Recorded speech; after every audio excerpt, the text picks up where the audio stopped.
ఎగుమతి చేయటం కూడా జరుగుతుంది. వీటిల్లో కంప్యూటర్ పరిజ్ఞానంతో ఏ మందులు, ఏ పోషకాలు ఎప్పుడు రిలీజ్ అవ్వాలి, ఎప్పుడు నీరు తగిన మాయిశ్చర్ అవసరమో వేరు వ్యవస్థకి, వాటికి సరిపడా సాఫ్ట్వేర్ రంగం మొక్కలకు అందిస్తూ ఉంటుంది.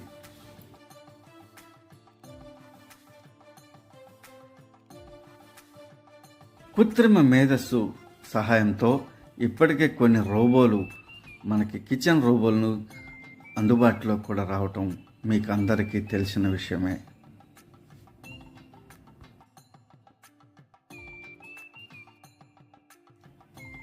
అత్యాధునిక పద్ధతులతో కెమెరాలు, స్కానర్లు ఏర్పాటు చేసి అవి స్కాన్ చేసి తద్వారా వచ్చిన రిజల్ట్కి అనుగుణంగా ఏ పనులు చేయాలనేది ముందుగానే ప్రోగ్రామింగ్ అమర్చేసి